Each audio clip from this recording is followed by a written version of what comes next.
Hello friends, N K academy 36 में आपका स्वागत है। आज हम ज्ञान बिंदु जीएस एकेडमी नोट्स के biology subject chapter 2 study of tissue उत्तक विज्ञान के सारे ऑब्जेक्टिव प्रश्न लेकर आए हैं। इसलिए वीडियो में शुरू से अंत तक बने रहें। अगर वीडियो अच्छी लगे तो लाइक ज़रूर कर दें।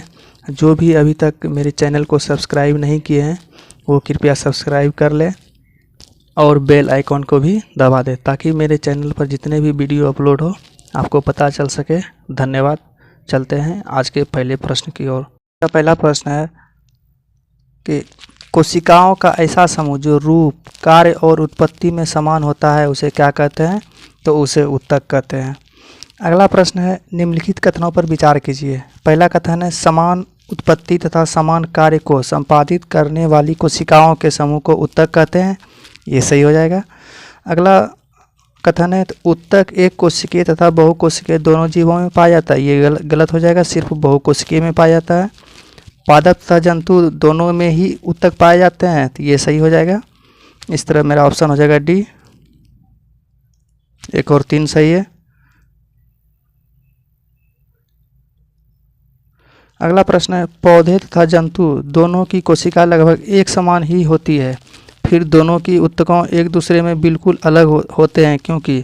इसका ऑप्शन नंबर हो जाएगा डी। उपयुक्त सभी पढ़ लेते हैं। पहला ऑप्शन है पौधे में कोई गति प्रचलन नहीं होता है जबकि जंतु एक स्थान से दूसरे स्थान की ओर विचरण करते हैं। अगला ऑप्शन है पौधे में वृद्धि कुछ क्षेत्रों में ही सीमित रहती है जबकि जंतुओं में वृद्धि एक रूप में होती है। अगला ऑप्शन है जंतु तथा पौधे के अंग तंत्र की बनावट पूर्णतः एक दूसरे से भिन्न होते हैं। सही है सब। अगला प्रश्न हिस्टोलॉजी शब्द का प्रयोग सर्वप्रथम किसने किया? तो हिस्टोलॉजी शब्द का प्रयोग सर्वप्रथम मेयर ने किया। अगला प्रश्न है एक विशेष कार्य करने वाले समान कोशिकाओं के समूह को क्या कहते हैं? तो उत्तक कहते हैं। अगला प्रश्न है निम्नलिखित कथनों पर विचार कीजिए। पहला कथन है किसी एक उत्तक में एक ही आकार एवं विशेषताओं की कोशिका पाए जाते हैं, तो ये हो जाएगा सही। कुछ उत्तकों में, अगला कथन है कुछ उत्तकों में विभिन्न आकार एवं बनावट की कोशिकाएं होती हैं, ये भी मेरा सही है। तो इस तरह मेरा ऑप्शन हो जाएगा सी। 1 और 2 दोनों सही है।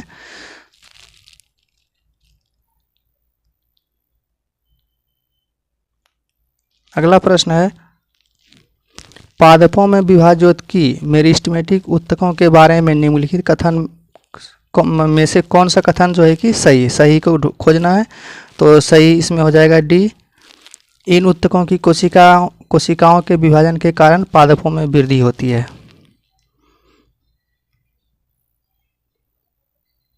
अगला प्रश्न है निम्नलिखित में से कौन सा एक पौधे के विभाज्योतकी उत्तक के संदर्भ में सही नहीं है? तो गलत को हमको खोजना है। तो इसमें गलत हो जाएगा मेरा ये बी नंबर गलत है। सही वाला पढ़ लेते हैं। यह जीवित कोशिकाओं का बना उत्तक है जिनमें विभाजन की क्षमता होती है, उसे उत्तक कहते हैं। ये सही है। ये तो मेरा गलत हो जाएगा B number. C number option इसके कोशिका का केंद्रक बड़े बड़े होते हैं, ये भी मेरा सही है। चौथा ऑप्शन है इसके कोशिका में कोशिका रस की मात्रा काफ़ी अधिक होती है, ये भी सही है। अगला प्रश्न है शीर्षस्थ विभाज्योतकी उत्तरदायी होता है, तो किसके लिए उत्तरदायी होता है? तो ये लंबाई में वृद्धि के लिए।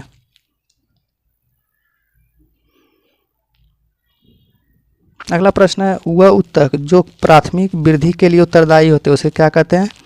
वो लंबाई में वृद्धि के लिए उत्तरदायी होता है। वह उत्तक जो प्राथमिक वृद्धि के लिए उत्तरदायी होते हैं उसे क्या कहते हैं? उसे जो है कि शीर्षस्थ विभाज्योतकी यानी एपिकल मेरिस्टेमेटिक कहते हैं। अगला प्रश्न है संवहन उत्तक में अवस्थित कैम्बियम एवं वृक्ष के छाल के नीचे कैम्बियम उदाहरण है, तो कैम्बियम किसका उदाहरण है? तो ये पार्श्व विभाज्योतकी का उदाहरण है।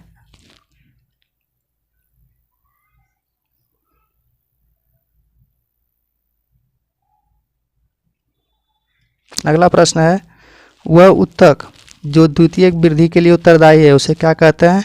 तो उसे कैम्बियम कहते हैं। अगला प्रश्न है किसी पौधे के तने के घेरे को बढ़ाने के लिए निम्नलिखित में से कौन सा उत्तक उत्तरदायी होता है?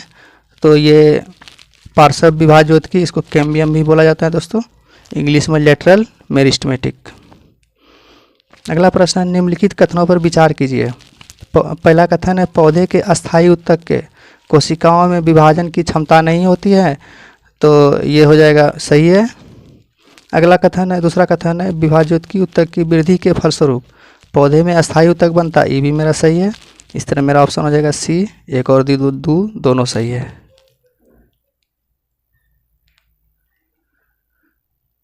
अगला प्रश्न है, एक बीजी पत्री तने में द्वितीयक वृद्धि नहीं होती है क्योंकि इनमें नहीं होता है। तो क्या नहीं होता? इसमें कैम्बियम नहीं होता है। निम्नलिखित में से किसे प्राथमिक विभाज्योत्की कहते हैं? क्योंकि यह पौधे के जीवन चक्र के प्रारंभ में बनते हैं और प्राथमिक पादप शरीर में बनते हैं। तो ये हो जाएगा डी नंबर ऑप्शन, ए और सी दोनों। तो ए में क्या है? शीर्षस्थ विभाज्योत्की और सी में है अंतर्वेशी विभाज्योत्की। पढ़ लेते हैं फिर से एक बार। निम्नलिखित में से किसे प्राथमिक विभाज्योत्की कहते हैं? क्योंकि यह पौधे के जीवन चक्र के प्रारंभ में बनते हैं और प्राथमिक पादप शरीर बनाते हैं। तो इसको क्या कहते हैं? शीर्षस्थ विभाज्योत्की और अंतर्वेशी विभाज्योत्की में। अगला प्रश्न है, संवहन ऊतक का निर्माण किस विभाज्योत्की ऊतक में होता है? तो ये पार्श्व विभाज्योत्की ऊतक में संवहन ऊतक का निर्माण होता है।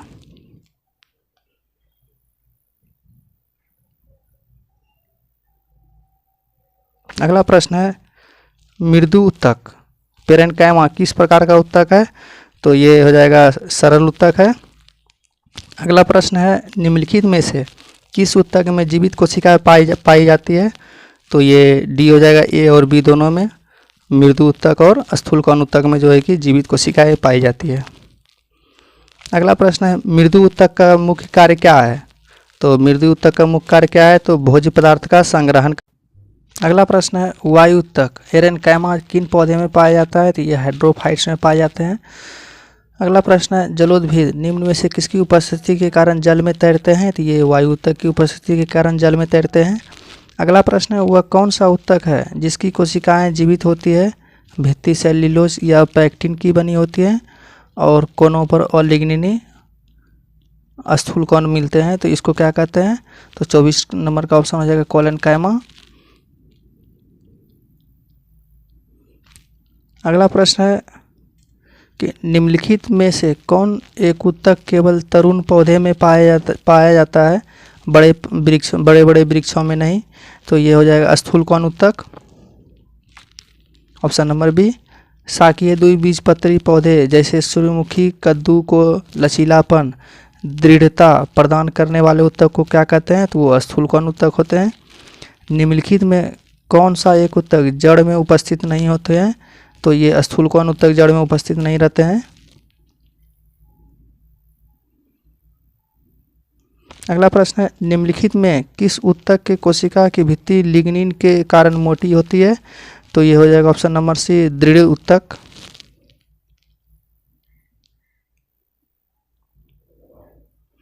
अगला प्रश्न है, पौधे के कुछ भाग मोड़ने पर बिना टूटे आसानी से मोड़े जा सकते हैं।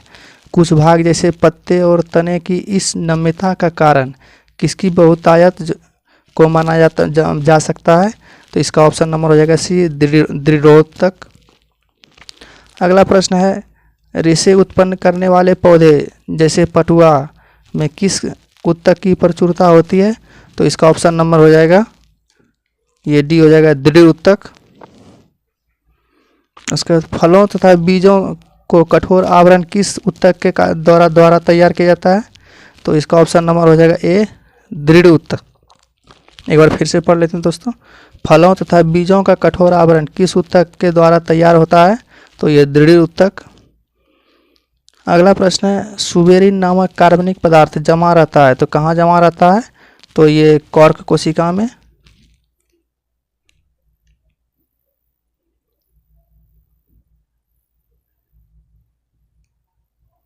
अगला प्रश्न है, व्यापारिक कॉर्क किससे प्राप्त होता है? तो ये व्यापारिक कॉर्क जो है कि कॉर्क कैम्बियम से प्राप्त होता है। इसका ऑप्शन नंबर हो जाएगा डी। वाणिज्यिक मूल्य वाला कॉर्क किससे प्राप्त किया जाता है? तो ये क्वेकर सुबेर से प्राप्त किए जाते हैं। मृदु ऊतक पेरेन्काइमा की कोशिकाएं होती है, कैसी होती है? तो ये गोलाकार होती है। अगला है, दृढ़ कोशिका स्क्लेरेन्काइमा में कौन सा गुण नहीं पाया जाता है? तो 36 नंबर का हो जाएगा ऑप्शन नंबर ए, गुण। ये गुण नहीं पाया जाता। ये मृदुतक कोशिका से निर्मित होता है, ये गुण जो है कि नहीं पाया जाता है। तो कौन सा गुण पाया जाता है? पढ़ लेते हैं। इसमें कौन सा गुण पाया जाता है पढ़ते हैं। इनकी भित्तियाँ में लिग्निन विद्यमान रहता है, ये सही है, ये गुण पाया जाता है।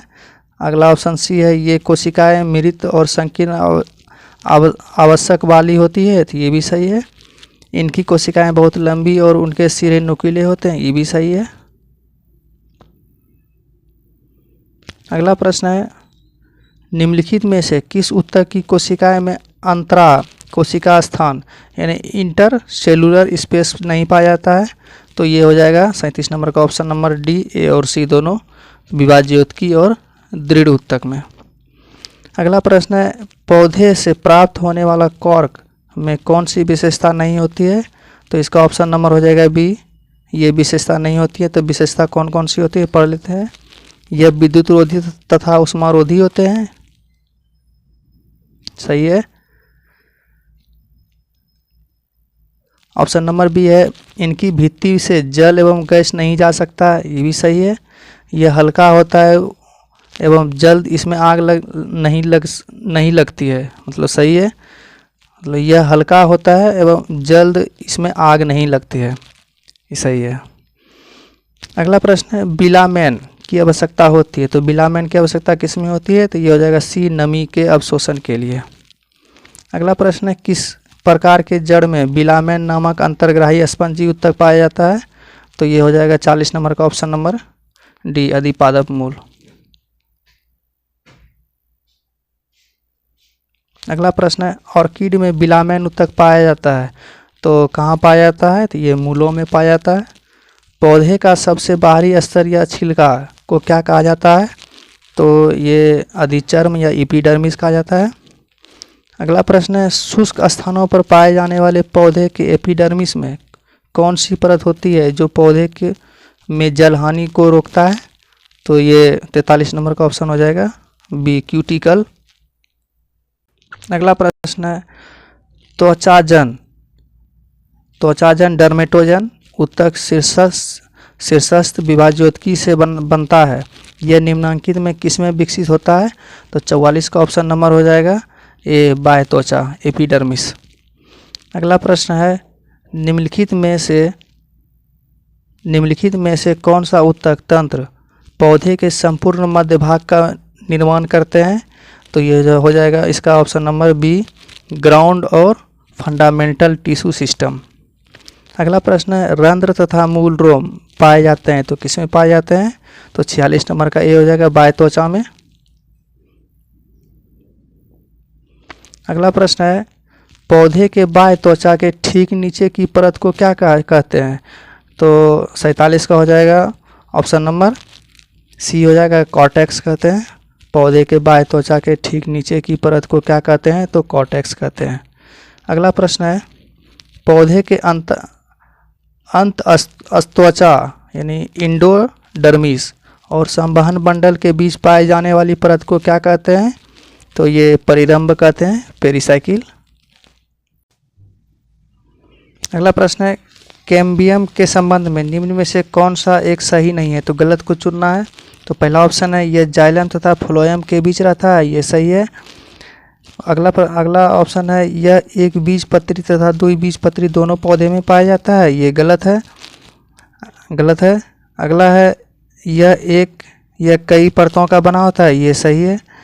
अगला है ऑप्शन नंबर डी, इसकी कोशिकाएं पतली दीवार वाली आयताकार होती है, ये मेरा सही है। तो ऑप्शन नंबर बी जो है कि गलत था।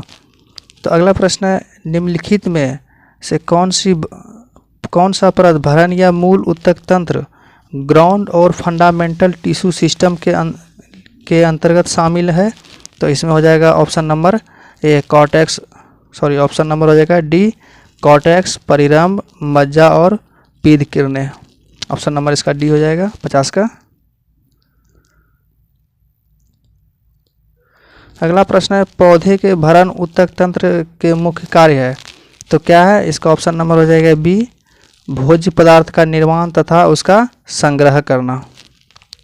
अगला प्रश्न है, निम्नलिखित कौन अजैव पदार्थ यानी इर्गास्टिक सब्सटेंस का संचयन करता है, तो 52 नंबर का हो जाएगा ऑप्शन नंबर बी, इडियोप्लास्ट।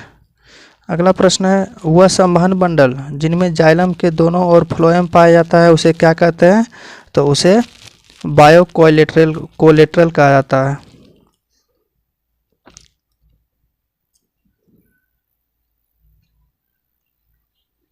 अगला प्रश्न है अरीय संवहन बंडल यानी रेडियल वैस्कुलर बंडल कहाँ पाया जाता है? तो ये एक बीजपत्री पौधे के जड़ों में पाया जाता है। अगला प्रश्न है पौधे के स्टील परत में शामिल होते हैं, तो क्या शामिल होते हैं? तो ऑप्शन नंबर सी हो जाएगा इसका।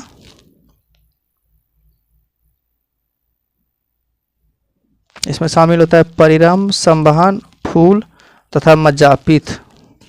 अगला प्रश्न है एक वृक्ष की आयु का पता किसके द्वारा लगाया जा सकता है? तो इसके ऑप्शन नंबर हो जाएगा बी, वार्षिक वलय की गिनती करके।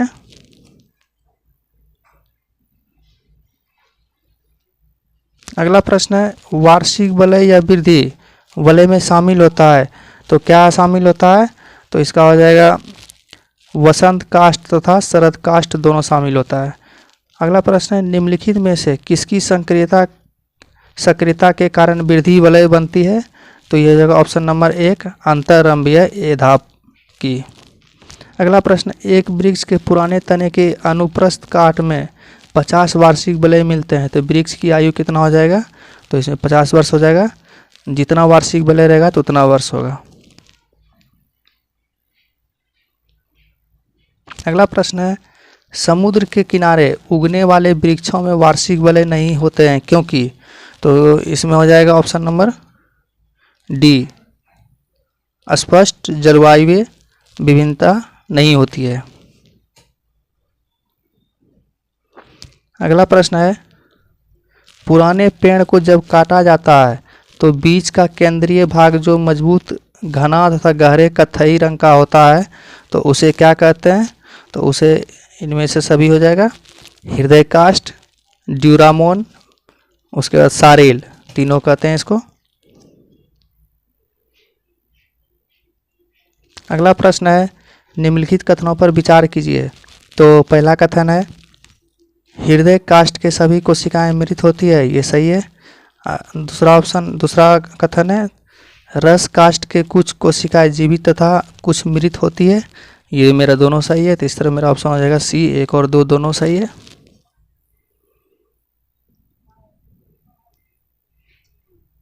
अगला प्रश्न है यदि सन 2000 में एक वृक्ष में एक साइन बोर्ड की कील भूमि से 7 फीट की ऊंचाई पर लगाई गई, सन 2021 में यह कील कितनी ऊंची होगी यदि वृक्ष प्रतिवर्ष 5 इंच लंबाई में बढ़ता है? तो इसमें जो है कि कोई अंतर नहीं होगा, तो वही 7 फीट पर ही रहेगी।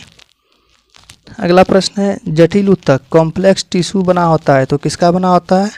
तो ये ऑप्शन नंबर सी हो जाएगा, विभिन्न कार्य करने वाली विभिन्न प्रकार की कोशिकाओं का। अगला 65 नंबर क्वेश्चन है चालनी नलिका तथा सह कोशिका पाई जाती है, तो किसमें पाई जाती है? तो ये हो जाएगा ऑप्शन नंबर 1, फ्लोएम में। जाइलम एवं फ्लोएम का निर्माण कितने तत्वों से होता है? तो ये हो जाएगा 4 तत्वों से होता है। अगला है संवहन ऊतक का निर्माण किससे होता है? तो ये हो जाएगा पार्श्व विभाजोत्की से होता है।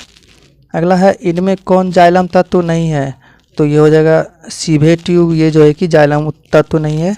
तो जाइलम तत्व कौन सा है? ट्रैकिड्स है, बेसिल्स है, वुड फाइबर्स है। अगला प्रश्न है फ्लोएम का एक परिपक्व चालनी नलिका वाहिका से भिन्न होती है, तो इसका आंसर हो जाएगा सी नंबर, क्रियात्मक केंद्र के अभाव में।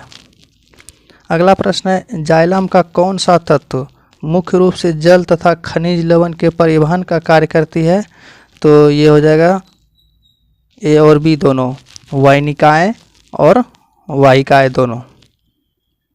अगला प्रश्न है जाइलम का कौन सा तत्व जीवित कोशिकाओं का बना होता है? तो ये हो जाएगा ऑप्शन नंबर डी, जाइलम मृदुतक। अगला प्रश्न है फ्लोएम का कौन सा तत्व मृत कोशिकाओं का बना होता है? तो इसका ऑप्शन नंबर हो जाएगा सी। देख लेते हैं सी में क्या है। सी नंबर है भास्ट तंतु से, ये भास्ट तंतु से बना होता है। अगला प्रश्न है फ्लोएम का कौन सा तत्व मुख्यतः भोज पदार्थ के संवहन में भाग लेता है? तो इसका हो जाएगा ऑप्शन नंबर 1 चालनी नलिका। अगला प्रश्न है, चालनी नलिकाओं में भोज्य पदार्थ के संवहन में मदद करता है, तो कौन मदद करता है? तो सहकोशिका। अगला प्रश्न है, फ्लोएम का कौन सा तत्व फ्लोएम ऊतक को यांत्रिक सहायता प्रदान करता है? तो ये हो जाएगा ऑप्शन नंबर बी फ्लोएम तंतु।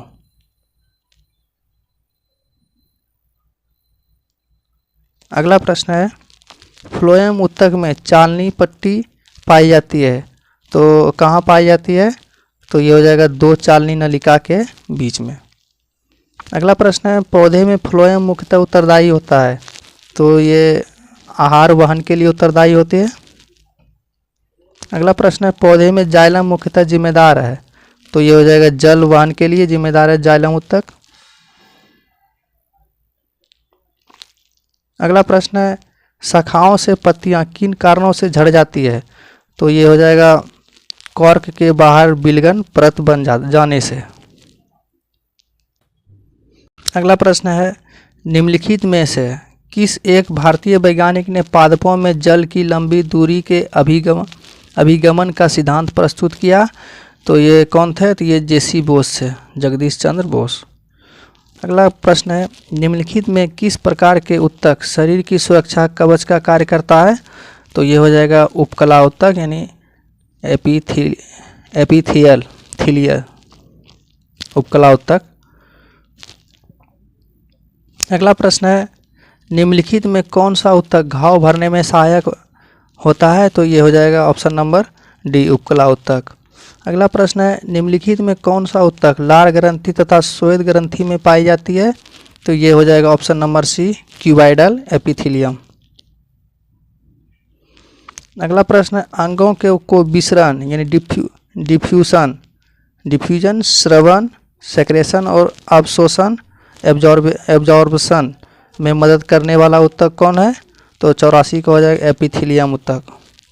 एपिथेलियम ऊतक है अंगों को विसरण करने में, श्रवण करने में, अवशोषण में मदद करता है एपिथेलियम।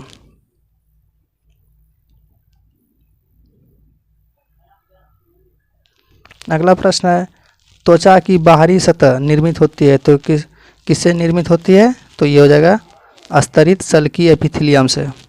अगला प्रश्न है, निम्नलिखित में से किस एपिथेलियम ऊतक के कोशिकाएं में रसांकुर, माइक्रोविली तथा सीलिया पाए जाते हैं? तो ये हो जाएगा ऑप्शन नंबर बी स्तंभाकार में।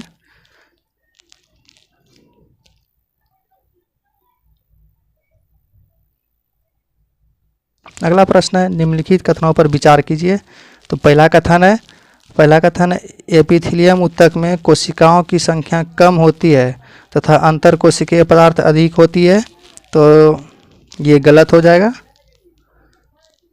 अगला कथन है, संयोजी ऊतक अंतर कोशिकीय पदार्थ नहीं पाए जाते हैं, इनकी कोशिकाएं एक दूसरे से करीब करीब सटी होती है, ये भी मेरा ऑप्शन गलत है कथन। तो इस तरह मेरा ऑप्शन हो जाएगा डी, ना तो 1 ना ही 2। अगला प्रश्न है, सल्की एपिथेलियम ऊतक का प्रमुख कार्य क्या है? तो सल्की एपिथेलियम का प्राथमिक कार्य क्या, प्रमुख कार्य क्या है? तो 88 नंबर का हो जाएगा ऑप्शन नंबर सी सुरक्षा करना।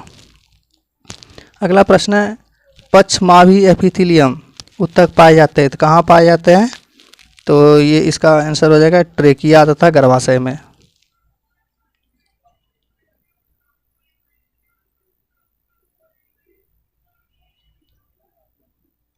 अगला प्रश्न है, निम्नलिखित में कौन ऊतक त्वचा एवं मांसपेशियों अथवा 2 मांसपेशियों को जोड़ने का कार्य करता है? तो ये हो जाएगा एरियोलर ऊतक। मोटापा निम्न में किसकी अधिकता के कारण होता है? तो ये हो जाएगा वसा ऊतक के कारण। अगला प्रश्न है, निम्नलिखित में से कौन सा एक शरीर को गर्म रखने हेतु उत्तरदायी है? तो ये हो जाएगा वसामय ऊतक। अगला प्रश्न है, ऊँट का कुबड़ किस ऊतक का बना होता है? तो ये हो जाएगा आपका 93 का डी वसामय ऊतक।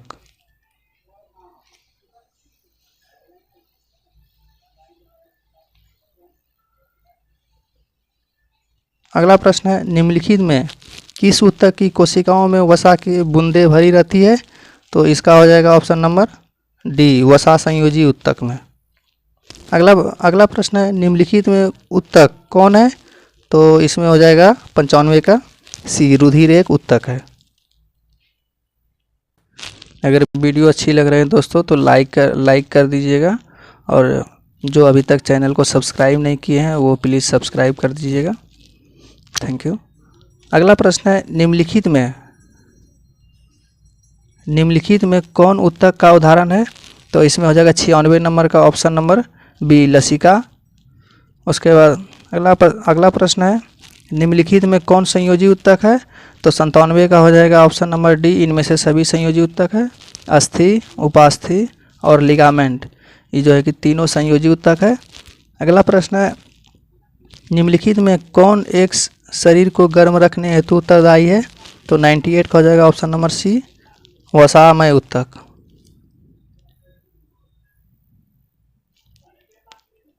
अगला प्रश्न है, श्वेत व्हाइट फाइबर तथा पीला तंतु येलो फाइबर पाए जाते हैं, तो कहाँ पाए जाते हैं? तो एरियोलर उत्तक में।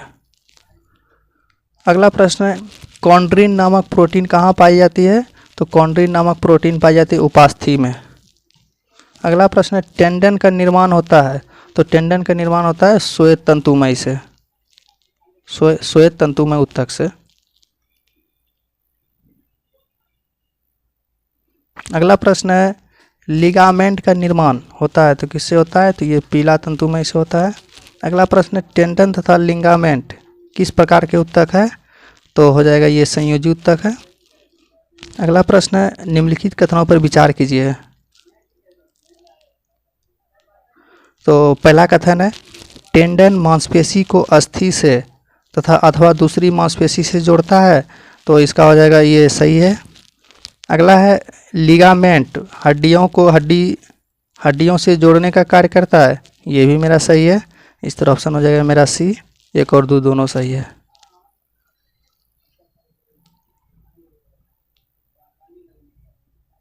अगला प्रश्न है, सेवियस ग्रंथियां पाई जाती है, सेवियस ग्रंथियां कहाँ पाई जाती है? तो इसका ये जो है कि हो जाएगा स्तनियों की त्वचा के डर्मिस में सेवियस ग्रंथियां पाई जाती है। अगला है, लेक्रिमल ग्रंथियां क्या स्रावित करती है? तो लेक्रिमल ग्रंथियां जो है कि आंसू स्रावित करती है। अगला प्रश्न है, किस उत्तक से तलवे खूर सींग बने होते हैं? तो ये हो जाएगा 107 नंबर का ऑप्शन नंबर बी, काइटिन की। अगला प्रश्न है, ऑस्टियोब्लास्ट नामक कोशिका उपस्थित रहती है, तो कहाँ रहती है? तो ये हो जाएगा 108 नंबर का, ये हो जाएगा अस्थि में ऑस्टियोब्लास्ट नामक कोशिका उपस्थित रहती है। अगला है, क्यूबाइडल कॉन्ड्रियोब्लास्ट नामक कोशिका पाई जाती है, तो कॉन्ड्रियोब्लास्ट नामक कोशिका कहाँ पाई जाती है? तो ये उपास्थि में, ऑस्टियोब्लास्ट अस्थि में और कॉन्ड्रियोब्लास्ट उपास्थि में।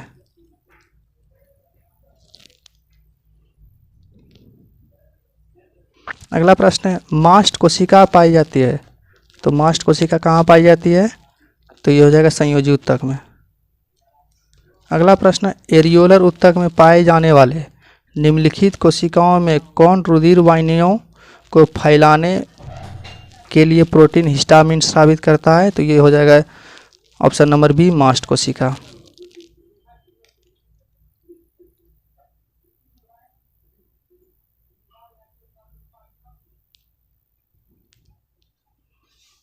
अगला प्रश्न है, निम्नलिखित में कौन प्लीहा, यकृत तथा अस्थि मज्जा में पाया जाता है? तो ये हो जाएगा ऑप्शन नंबर सी, जालवत संयोजी उत्तक। मनुष्य की त्वचा सबसे मोटी होती है, कहाँ पे होती है? तो ये हो जाएगा तलवे पर जो है कि सबसे मोटी होती है। उसके बाद अगला प्रश्न है, मनुष्य की त्वचा सबसे पतली कहाँ होती है? तो सबसे पतली होती है आँखों की पलक पर।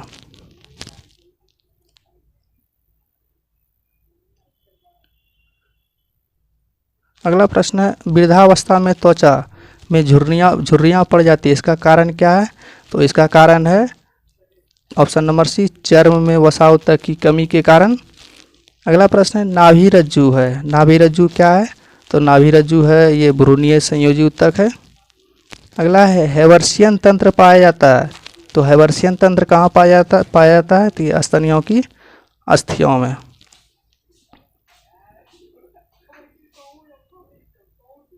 अगला प्रश्न है, हिस्टामिन एक प्रकार का एक प्रोटीन है जो भाग लेती है, तो कहाँ भाग लेती है? तो ये एलर्जी प्रतिक्रिया। अगला प्रश्न है, कोलेजिन फाइबर शरीर में पाए जाने वाले कुल प्रोटीन का होता है कितना, तो 1/3 भाग होता है, 1/3 भाग। अगला प्रश्न है संयोजी ऊतक का अधिकांश प्रोटीन है तो क्या है, तो कोलेजन। बाह्य कर्ण में पाए जाने वाले अंतःकंकाल है तो क्या है, ये उपास्थि है।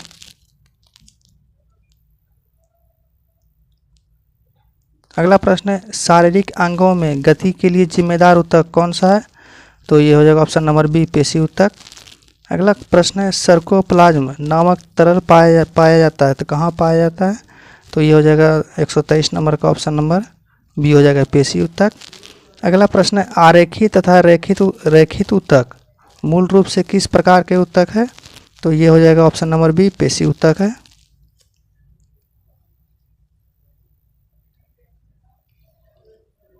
अगला प्रश्न है नेत्र के आइरिस में पाए जाने वाले ऊतक है तो कौन सा ऊतक है, तो ये हो जाएगा आरेखित पेशी। अगला प्रश्न है इंटरकलेटेड डिस्क उपस्थित होता है तो ये हृदयक पेशी में उपस्थित होता है। अगला प्रश्न है निम्नलिखित में कौन सी पेशी ऐच्छिक पेशी है, तो ये हो जाएगा ऑप्शन नंबर बी, रैखिक पेशी। अगला प्रश्न है आहार नाल के एक भाग से दूसरे भाग में भोजन का प्रवाह किस पेशी के संकुचन एवं प्रसार के कारण होता है, तो ये हो जाएगा ऑप्शन नंबर बी, आरेखित पेशी। अगला प्रश्न है मायोफाइब्रिल नामक रचना किस ऊतक में पाई जाती है, तो ये हो जाएगा ऑप्शन नंबर 1, पेशी ऊतक में।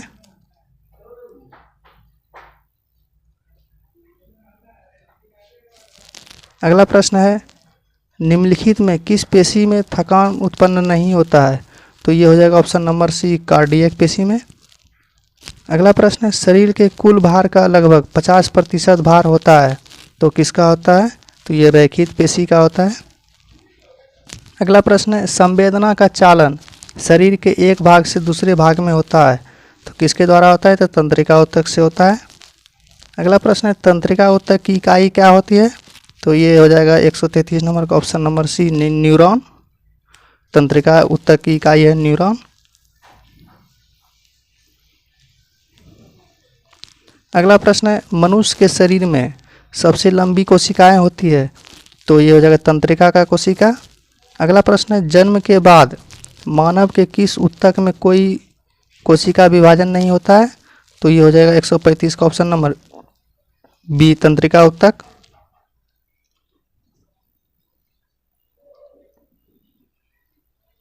अगला प्रश्न है न्यूरॉन को डेंड्रन से निकलने वाली पतली पतली शाखाएं क्या कहलाती है, तो ये हो जाएगा 136 नंबर का ऑप्शन नंबर सी, डेंड्राइट्स।